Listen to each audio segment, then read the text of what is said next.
Bonjour à tous les Capricornes, lune en Capricorne, ascendant Capricorne, bienvenue sur votre horoscope de l'année 2026. Je vous souhaite déjà une merveilleuse année, de trouver des réponses à des questions qui vont nous être posées aussi bien collectivement qu'individuellement, les meilleures réponses. Je vous souhaite une merveilleuse année 2026. 2026, ça va être une année où Saturne, votre planète maîtresse, passe dans le signe du Bélier, va faire une conjonction à Neptune. Autant dire que votre signe va être mis en valeur. Nous allons avoir besoin de votre rectitude, de votre sagesse, de votre engagement, mais aussi du sens des responsabilités qui sont inhérentes à votre signe. Vous le savez, le Capricorne est un signe que j'apprécie particulièrement. C'est le signe de l'homme qui partage ma vie depuis de nombreuses années. C'est un signe souvent mal connu, parfois mal aimé, mais je dirais quand on le connaît bien, on l'apprécie. C'est un signe qui laisse le temps au temps, à la patine, à l'importance des choses, qui est très loin de la société actuelle où nous allons beaucoup dans le fugace, dans l'apparent. Eh bien là, au contraire, on va dans cette essence même des choses qui crée de la profondeur et qui donne un regard sur le monde un petit peu différent. Alors après cette introduction un petit peu philosophique, on passe maintenant à l'astrologie de votre signe. Petite parenthèse, ça sera la dernière. Il y a un astrojournal qui a été édité, le lien dans la description. Si vous souhaitez rejoindre le programme, vous avez toutes les dates, vous avez plein d'informations complémentaires. Tout n'est pas dit dans les vidéos et ça va vous aider pendant toute l'année à faire de 2026 une réussite, alors même que l'année va nous un certain engagement et va apporter d'une manière générale une certaine rugosité. La première lunaison de l'année se fait pleine lune de janvier dans le signe du Cancer. Le soleil est en Capricorne. C'est la question du couple, de l'équilibre, de ce que nous avons à partager qui va être mis en valeur pour vous. La question du foyer, de la maison, des travaux dans la maison, de l'équilibre domestique, acheter une maison, vendre une maison, déménager, faire des travaux de rénovation, vont être un des vecteurs très importants des années. Comment on va pouvoir se constituer un, un toit sur la tête, une réalité matérielle, comment on va peut-être travailler depuis la maison, comment on va pouvoir se réaliser avec Saturne, Neptune qui change de signe. Eh bien, il y a un certain flou, une certaine désillusion, notamment au niveau des gens de votre entourage qui est en train de céder vers quelque chose d'un renouveau, d'une nouvelle dynamique. Alors, cette conjonction commence le 20 février. C'est un changement majeur. Ça va soulager une partie des contraintes que vous avez ressenties euh, autour des thématiques de la zone 3, les frères, les sœurs, les cousins, des membres de la famille élargie. Il est possible que vous ayez un membre de votre famille qui a traversé une période plus difficile que d'habitude, des relations avec ces personnes qui ont pu être plus contraignantes, plus chargées. Cela peut concerner aussi des sujets liés au voisinage, au quartier immédiat, la communication en général. On a pu être moins compris, moins entendu, moins écouté. Cela a pu être un peu plus laborieux. Alors, c'est problématique si vous travaillez à votre... Parce que du coup, eh bien, vous avez moins de visibilité. Et là, à partir de l'année prochaine, il y a quelque chose qui change. Il y a une restriction. Ça va se dissiper puisque l'énergie se déplace sur une nouvelle zone avec moins de tension. Début de l'année, donc, on mise sur le côté couple, sur l'échange, sur le besoin de partager avec l'autre et le besoin de rééquilibrer, peut-être parce qu'on a eu une communication dégradée aussi, il y avait peut-être des incompréhensions dans le couple. Eh bien, c'est le moment de prendre du temps avec l'autre, d'écouter son point de vue et de mettre en synergie des approches différentes. Si vous êtes célibataire, c'est peut-être le moment de revoir votre relation à l'autre, votre relation au couple. Et il peut y avoir aussi une jolie rencontre durant cette période. On regarde brièvement la nouvelle lune de janvier avec un amas important, zone 1, zone 2, donc beaucoup d'accumulation. Il peut y avoir des rentrées d'argent durant cette période. Par contre, attention, ne tombez pas à écouter des sirènes sur des placements financiers, sur des placements miraculeux, parce qu'il peut y avoir à court terme des désillusions. Soyez très vigilants dans vos actifs, dans vos placements, dans la gestion de vos biens, dans votre manière d'aborder la valeur. C'est une période pour se faire confiance, pour aller chercher sa propre valorisation, pour aller chercher aussi de la confiance en soi. Si on prend Jupiter comme la capacité à prendre un autre point de vue, il va venir vous soutenir. Par contre, il peut y avoir des frictions, des dépenses inconsidérées et des dossiers qui n'avancent pas tout à fait comme vous voudriez. Ne vous inquiétez pas. Ça va lâcher rapidement. C'est vraiment une période aux alentours du 18 janvier pour mettre en route quelque chose de nouveau. Nous avons un cycle qui s'efface, un cycle qui lâche. Eh bien là, c'est une nouvelle dynamique qui se met en route, une nouvelle dynamique qui se met en place. Nous avons à chaque fois des nouvelles lunes qui sont sur des degrés qui se finissent. Donc, les pages qui se tournent sont toujours des moments un petit peu délicats. Mais c'est ce qui va permettre de planter des nouvelles graines pour le prochain printemps. On arrive maintenant à la saison des éclipses, une nouvelle lune de février qui se passe dans votre secteur 2, avec bien entendu la conjonction Saturne-Neptune en zone 4, le foyer, la famille, les parents, le lieu de vie, l'origine, l'ascendance, là où je vis, mais aussi mon passé. C'est le moment pour faire table rase du passé. Alors, c'est assez surprenant parce que en anticipant cette conjonction, mon époux avait un problème de famille et il est allé le régler. Il est allé dire ce qu'il avait sur le cœur depuis très longtemps et qui ne passait pas. Et ça s'est exprimé avec beaucoup de bienveillance. Donc, si vous avez des rectifications à apporter, des corrections avec des membres de votre famille, c'est le moment de le faire. Lâchez, dites les choses, rectifiez les positions. Donc, certaines structures vont se dissoudre, notamment les choses qui n'étaient pas à leur place auparavant. On va réimaginer sa base. Qu'est-ce qu'on veut vivre? Quelles sont vos priorités? Quel est votre idéal? Est-ce que c'est votre maison? Est-ce que c'est votre foyer? Est-ce que vous rêvez d'avoir plus grand, plus petit, une maison individuelle? Tout ça, c'est des thématiques qui vont se poser. Plus largement, où est-ce qu'on veut vivre?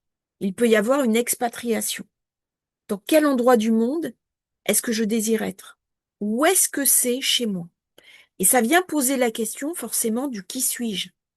Qui suis-je au-delà des limites? Qui suis-je au-delà de mon identité? La zone 4, c'est la zone des racines, mais c'est aussi la zone où je vais me réinventer. Donc, du coup, ça peut amener des difficultés concernant le foyer, la situation résidentielle, parce que si on est en couple, on peut très bien ne pas avoir la même approche, le même avis. Et du coup, ça peut amener des ruptures au niveau du foyer. On rêve d'une petite maison à la campagne, et puis l'autre, au contraire, ne jure que par un grand loft en ville. On rêve d'une expatriation et l'autre ne bougerait pour rien au monde. Et du coup, ça va amener, puisque la zone 4, c'est la fin des choses, eh bien, des dossiers qui vont se fermer. Et ça va être important avec cette conjonction qui se fait au 0 degré du bélier. C'est un degré clé, c'est un degré fondamental, de savoir quels sont les dossiers que l'on doit clore définitivement. Est-ce que c'est des vieilles rancœurs? Est-ce que c'est des vieilles jalousies? Est-ce que c'est des vieux problèmes? On est sur une éclipse. Est-ce que c'est des vieux soucis financiers? Là, il y a quelque chose qui se boucle. Si on a eu une période de vache maigre, eh bien peut-être que là, on va s'ouvrir la possibilité de vaches beaucoup plus grasses. Alors, ça peut amener aussi des situations où le foyer, la situation est difficile. La nécessité de faire des réparations, de passer à une autre configuration. Ça peut amener aussi des modifications dans la vie des parents. Quelque chose de notre relation avec eux qui prend un tournant important. Une relation qui est un petit peu plus rocailleuse. On va poser ses limites. On va s'affirmer dans son identité. C'est une période aussi où on peut prendre un chemin, être tenté par une carrière politique, se mettre au service de la cité, travailler dans l'administration, travailler depuis chez soi, créer une entreprise, créer une autre famille. On peut aussi s'engager dans l'armée, s'engager pour une cause, s'investir dans une cause auquel on croit. Saturne va y rester 2 ans et demi. Et Neptune, beaucoup plus longtemps. Donc, c'est pas quelque chose qu'on va régler dans l'immédiat. Ne vous dites pas, il y a la conjonction, donc tout ça se met en place. Non, il y a quelque chose qui va venir travailler dans l'intériorité. Simplement, vous avez déjà eu une information l'année dernière, l'été dernier, puisqu'il s'était déjà rapproché dans le Bélier, en juillet 2025. Ils étaient à moins d'1 degré l'un de l'autre. Donc, vous allez vivre quelque chose de comparable durant cette période en février. Cette conjonction Saturne-Neptune, c'est une forme de distorsion de la réalité.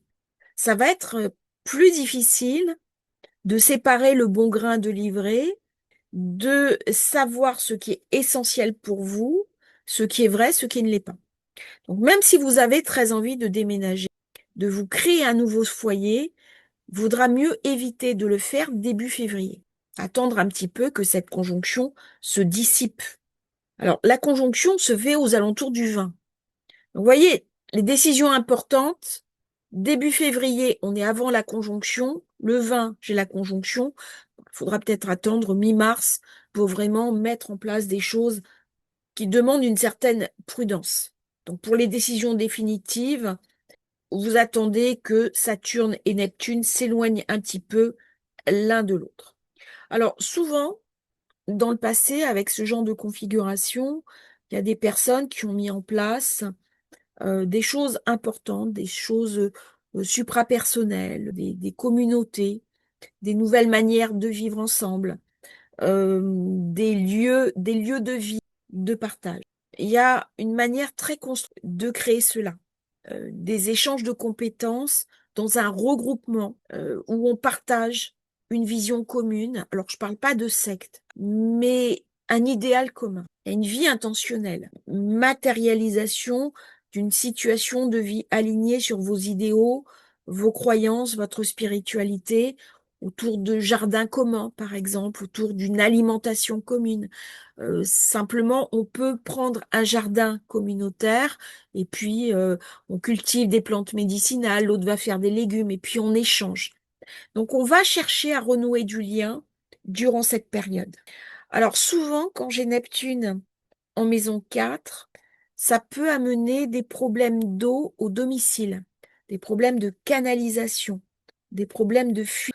Donc faites attention aux fondations, à tout ce qui est humide, plomberie, infiltration, parce que ça amène des moisissures, des problèmes de toiture, par exemple, le robinet qui fuit, les toilettes en panne. C'est ce que j'ai en ce moment, des petits problèmes très liés à cette conjonction. Alors, ça n'arrivera pas forcément à tout le monde, mais il y a une espèce de porosité de la maison à l'eau et au phénomène d'humidité. Et du coup, Saturne demande à régler tout ça, à assainir le terrain. Donc, cette première éclipse, puisque là, j'ai parlé de la conjonction Saturne, se fait dans le signe du Verseau. On commence les activations Verseau en secteur 2. Ça vient parler, bien sûr, du financier. Ça vient me parler d'assainir ses revenus personnels, ses finances, terminer en travail, en commencer un autre, être recruté et trouver des activités peut-être plus rémunératrices que celles que vous aviez. C'est le moment de semer les graines de nouveaux projets, une nouvelle manière de gagner l'argent différente de celle que vous aviez. Ça peut concerner aussi des débuts, des fins dans votre manière de gérer vos finances, votre patrimoine et appréhender différemment le monde financier. Vous serez beaucoup plus averti dans ces domaines que vous ne l'avez été précédemment. C'est la première des activations, on va en avoir plusieurs autres dans ce secteur qui active bien entendu la zone 8, donc l'argent de l'autre, mais aussi votre patrimoine personnel. La maison 2, c'est la zone des possessions, de l'argent, mais c'est aussi des nouveaux débuts sur ces thématiques-là. Ça vient me parler aussi de confiance en soi. On vient me parler de ma propre valeur. Comment je vais pouvoir, dans cette période, me réapproprier ma propre valeur, aller à la recherche de ma propre valeur. L'autre zone qui va être activée, éclipse suivante, qui se fait au mois de mars. Saturne est bien avec Neptune dans votre zone 4. Eh bien, la deuxième éclipse active la zone 3. Donc là, on boucle quelque chose en 2026 de la communication, des échanges. C'est en zone de terre par la Lune. Et là, il peut y avoir des envies de voyage, de déplacement, de mobilité, mais aussi d'expatriation. On n'est pas bien là où on se trouve, pour des raisons peut-être de violence, pour des raisons de chercher un nouvel équilibre. Et bien là, 2026, on peut se déplacer. Au plus près, on peut voyager, chercher une autre stabilité, un autre ancrage, à déplacer son foyer. Mais d'une manière générale, ça peut me parler aussi d'expatriation. Donc on peut apprendre une langue étrangère, écrire. La Vierge, c'est aussi l'écriture. Donc c'est soit la parole, soit l'écriture, en zone 9, quelque chose que je ne maîtrise pas. Alors on peut s'intéresser dans ces périodes à des grandes traditions ésotériques, des grandes traditions mystiques, aller faire une retraite mystique. Vous voyez, il y a différentes manières de vivre les choses. C'est la vision du monde aussi qui va être différente. C'est au cœur de la maison 9. On peut obtenir un diplôme, compléter un programme de formation, se reconvertir. Il peut y avoir aussi un nouveau départ pour apprendre des compétences, commencer une nouvelle formation, mais aussi s'intéresser à des vieilles traditions, de la philosophie, de l'astrologie, et on boucle là les séries d'éclipses qui avaient été commencées l'année dernière. Donc on est dans une continuité de quelque chose qui s'est déjà présenté. Ça peut être simplement beaucoup de voyages et un grand plaisir à avoir fait ces grands voyages qui nous ont transformés. Le voyage, c'est pas uniquement se déplacer. C'est aussi accepter d'ouvrir son brain, son mindset à une autre culture, à d'autres réalités, à une autre cuisine. Alors, les éclipses, en général, ça ouvre des nouvelles perspectives, même si les changements sont déjà en cours. Alors, nous allons avoir, autre point très important, je vais prendre la nouvelle lune du Cancer, Uranus, qui passe en Gémeaux 28 avril. Donc, ça va activer la zone 6, des transformations au niveau de la santé. Uranus était dans le Taureau, il y est resté à peu près 7 ans. Il était rentré en 2018, 2019, et en avril, c'est son passage définitif. Il va y rester à peu près 6-7 ans. Ça le fait passer dans la zone 5. Donc il était dans la zone 5. Il y a dû y avoir des changements profonds au niveau des enfants, au niveau des affects, au niveau des loisirs, au niveau des plaisirs, peut-être des coups de cœur, peut-être une nouvelle dynamique dans le couple, peut-être une nouvelle dynamique au niveau des enfants qui ont se séparer, divorcer, se remettre en couple, ou alors on décide brusquement d'avoir un enfant, de fonder. Il y a quelque chose d'une nouveauté qui s'est passé dans la zone 5. Et là, ça arrive en 6, dans la zone du travail et de la santé. Donc c'est un transit très important. On va connaître de nombreux changements au niveau des hobbies, au niveau de votre quotidien, au niveau de votre santé. Donc on va prendre soin de soi, on va s'impliquer dans quelque chose de beaucoup plus centré vers soi. Il peut y avoir aussi des changements, des innovations, un nouveau travail, une nouvelle manière de vivre. Et comme c'est dans le Gémeaux, que c'est en lien avec les nouvelles technologies, il est possible que toutes les nouvelles technologies vous apporte des outils pour votre travail. Donc, il y aura peut-être une mise en cause de vos manières précédentes de travailler, appuyée par la précédente éclipse qui était en Vierge. Thématique qu'on va boucler en 2026. Donc, il peut y avoir des ruptures conventionnelles, un nouveau travail, la mise à son compte. Enfin, vous voyez, il y a beaucoup de thématiques comme ça importantes. Bon, 2026, ça va pas être une année très simple, mais ne perdez pas confiance parce que Uranus amène toujours des jolies perspectives. Les animaux domestiques aussi relèvent de la maison 6. Avec Uranus, on peut prendre un animal domestique ou alors refuser de s'engager. On est dans le domaine de l'indépendance, de l'autonomie. Donc, comment on va pouvoir concilier ces aspirations à la liberté, qui vont être de plus en plus fortes dans son quotidien et son travail? Du coup, il y a un besoin d'autonomie, de travailler à distance, de travailler depuis son domicile. Avec Neptune-Saturne dans la 4, vous voyez un petit peu la logique, hein, on se met à son compte, on travaille depuis chez soi. Le désir d'aller vers l'indépendance, l'auto-entrepreneuriat, ça, c'est assez fréquent. Il y a une nouvelle poussée qui va s'illustrer principalement en mode professionnel.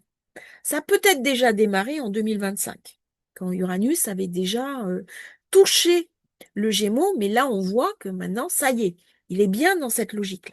Alors, il peut y avoir aussi des conflits dans le travail, notamment liés à la technologie. La technologie qui perturbe la technologie qui fait que, ben voilà, on perd son poste.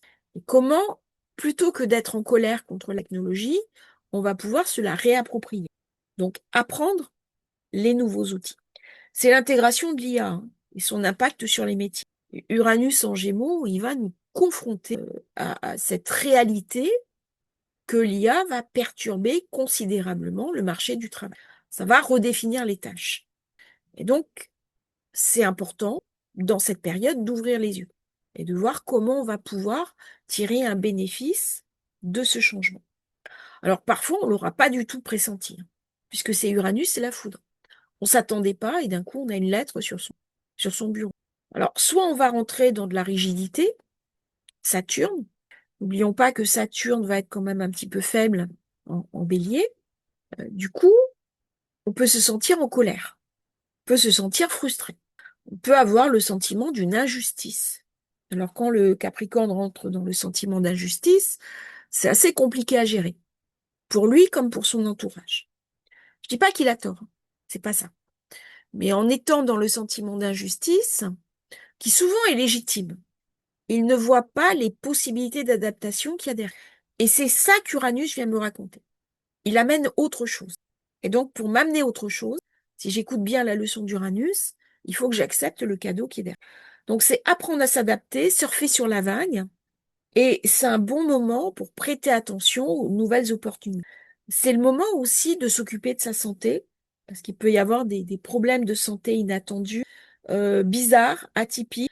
Il peut y avoir une grippe, des choses qu'on on saisit pas très bien et on peut être amené à utiliser de la technologie, des examens, pour trouver des solutions très uraniennes, ou alors on va se soigner suivant des méthodes un petit peu uraniennes, où on va utiliser par exemple des ondes, des techniques un peu différentes.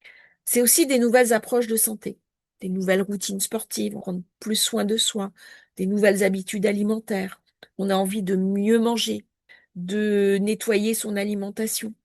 Donc, on va exploiter des approches alternatives de santé et de prévention. Et ça va se déployer jusqu'en 2032. Donc, on va, dans cette période-là, mettre en place une autre manière de s'alimenter, peut-être plus saine, plus naturelle, plus simple.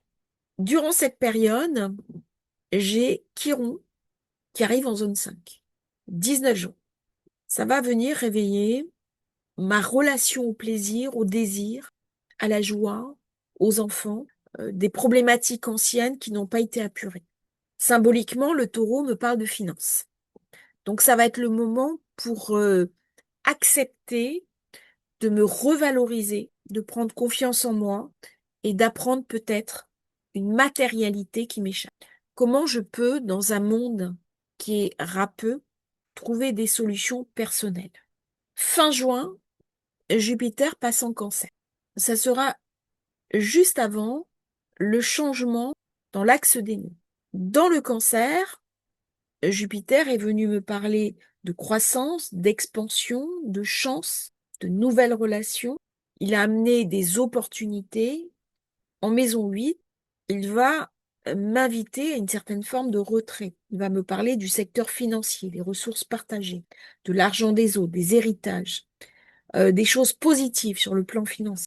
Tant qu'il était dans le Cancer, si on était en couple, c'était une période où il y avait de la chaleur, une sensibilité émotionnelle. Il y a eu du partage, il y a eu de la complicité. Si on était célibataire, on a pu rencontrer des personnes généreuses, aidantes, des personnes qui vous ont amené une dynamique très positive. Donc, profitez des premiers mois de 2026 pour boucler un petit peu ce dossier de l'autre, parce que tout ce qui est relations interpersonnelles a vraiment été favorisé. C'est une période aussi où on peut s'associer, décider d'une association, créer une activité. En zone 8, votre partenaire peut avoir de la chance. Gain financier. On va bénéficier de ressources partagées. En général, c'est quelque chose de positif qui arrive au partenaire. Son revenu augmente. Donc, du coup, de manière induite, vous en bénéficiez. C'est aussi un excellent coup de pouce si on cherche un coup de main financier. Donc, pour tout ce qui est demande de bourse, de prêt, de subvention, de financement, ça relève de la zone 8. Jupiter augmente les chances que ça fonctionne. C'est un transit qui pour vous est très positif. Vous êtes signe de terre et le feu nourrit la terre. Alors la terre a besoin d'eau, mais à un moment donné, le feu va la redynamiser. Alors dans cette période, il peut y avoir un coup de chance inattendu, un gain au jeu, un héritage, une donation. Ça peut aussi être un investissement où on reçoit le fruit. Et juste avant, on aura eu une conjonction entre Jupiter et Vénus. Et au moment de juillet, du 14 juillet, vous avez Vénus qui est en conjonction avec le nœud sud.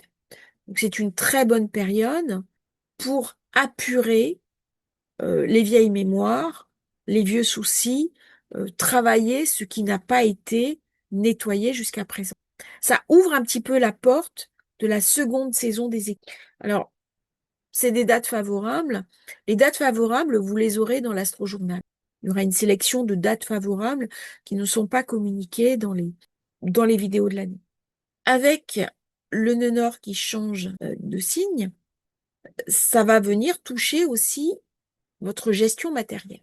S'il y a eu une dévalorisation dans le passé, s'il y a eu des difficultés à gérer la composante financière, là, au contraire, on va se saisir de ces dossiers et on va miser sur le matériel, sur la réalité physique palpable, ce qui n'exclut pas de la spiritualité, ce qui n'exclut pas le besoin de trouver un équilibre entre sa vie spirituelle par Jupiter Lion, mais aussi nœud nord en Verseau.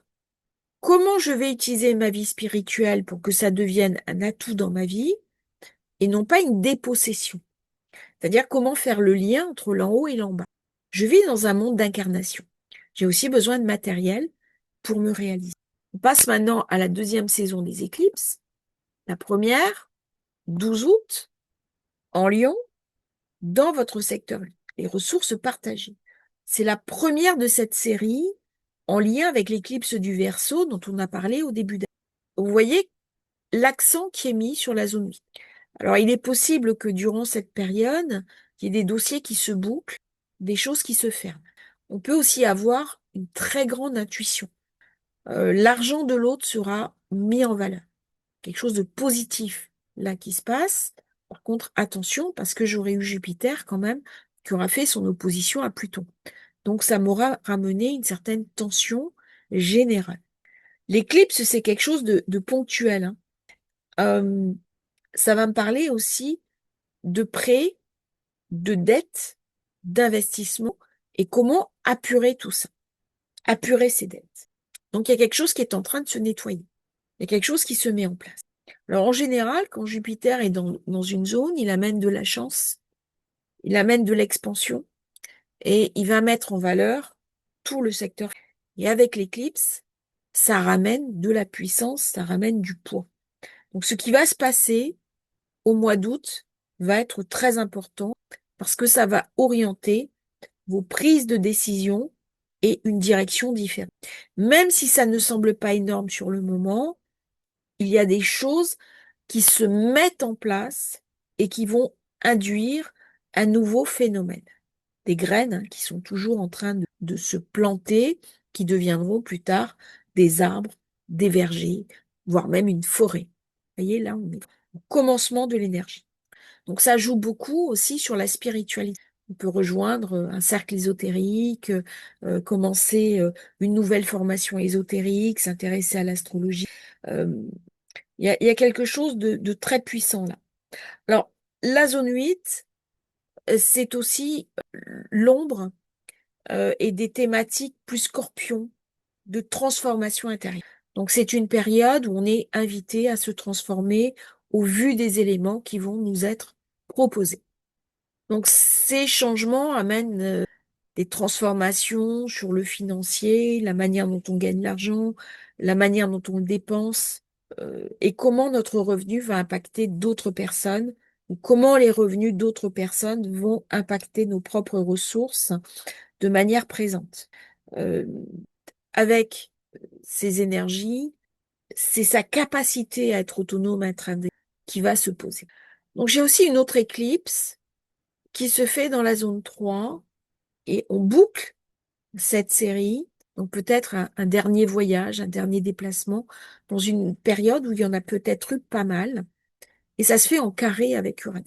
Donc il y a quelque chose de soudain, il y a quelque chose un petit peu délicat euh, au niveau de la communication, au niveau des frères et des sœurs, de la famille élargie. Il peut y avoir un véhicule qui tombe, la nécessité d'acheter un nouveau véhicule, on doit changer de voiture, mais c'est aussi le début ou la fin d'un projet d'écriture. Il peut y avoir une publication en attente. Ben là, il y a quelque chose qui se boucle. Il peut y avoir aussi un dossier difficile, conflictuel avec un frère, une sœur. On y a peut-être avec un héritage qui se referme. Ça y est, c'est bon, c'est réglé. On passe à autre chose. C'est la dernière éclipse dans le Poisson. Donc là, il y a vraiment quelque chose qui lâche parce que Neptune, Saturne ont aussi dégagé du Poisson. Et le nœud nord dégage aussi. Donc il y a une ouverture qui se fait. C'est une transition finale. Il y avait un flou Neptune. Il y avait quelque chose d'irréel. Comme si depuis 2011, il y avait quelque chose qu'on n'arrivait plus à saisir, qui était dans l'impalpable. Donc là, il y a vraiment une nouvelle manière de se comporter qui se met en place. Euh, Ça, c'était la deuxième saison des élections. Nous aurons octobre-novembre, Vénus qui va rétrograder. Elle va rétrograder entre le Scorpion et la Balance, zone 11, les amis, les amitiés, les relations élargies. Et il peut y avoir un chevauchement puisque ça va être aussi la zone 10, des alliances, des groupes, du soutien, des gens qui vont nous aider dans notre travail, des opportunités. Les réseaux sociaux, on réseaute plus et du coup, ça ouvre des portes au niveau carré. Euh, les rétrogradations de Vénus peuvent amener aussi le retour de personnes du passé, des amis, d'anciens amis qu'on avait perdus de vue, des anciens amours perdus de vue qui reviennent dans notre vie. Ça peut être aussi des personnes qu'on a connues dans une vie. On retrouve une flamme jumelle, une âme sœur. Ça peut être bref, ça peut être durable.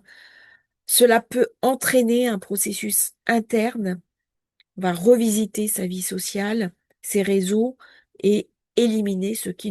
On va avoir beaucoup de mal à se forcer dans ses amitiés durant cette période. Si on n'est pas en phase avec les gens avec qui on échange, on communique, là, il va y avoir un blocage. C'est un réajustement au plan de Vénus. Quels vont être les liens entre les amis, la carrière, les relations? Est-ce que ce sont de véritables amis ou est-ce qu'au contraire, ce sont des gens, parce que j'ai du professionnel avec eux, on se voit, on se fréquente, mais au final, il n'y a pas tant d'affect. Ça va mettre en place aussi un besoin de profondeur. Le Capricorne, très engagé dans ses amitiés, il tire d'en face du Cancer ce besoin affectif qui n'est pas toujours visible quand on connaît pas bien le Capricorne, mais qui est cet intérêt affectif pour l'autre, d'avoir une relation forte avec les personnes de son entourage, avec ses amis, quelque chose de très affectif chez le Capricorne. Il ne le montre pas toujours. Alors, quand je dis il, c'est le Capricorne, hein. Qu'on soit un homme ou une femme, c'est pareil. Donc ça fait remonter des événements des périodes précédentes. C'est peut-être une période aussi où on va avoir plus de séduction dans son travail, plus de leadership, des envies aussi que ça réussisse. Et donc, du coup, on peut chercher à utiliser certaines techniques du marketing, de la communication, pour se faire bien voir. Il y a quelque chose d'une envie de se faire bien voir. Et quelque chose de très social, sociable, travail. Ça va être assez positif comme transit. C'est un véritable coup de pouce inattendu. C'est une période de réflexion, de rappel du passé, et pour certains, ça sera au contraire un changement de cap très positif. Durant cette période, on peut aussi trouver un travail, avoir une promotion. Enfin, il y a vraiment quelque chose de très positif. Alors, à la fin de l'année, on aura Mars, on boucle hein, par la pleine lune de décembre, qui est la dernière de l'année.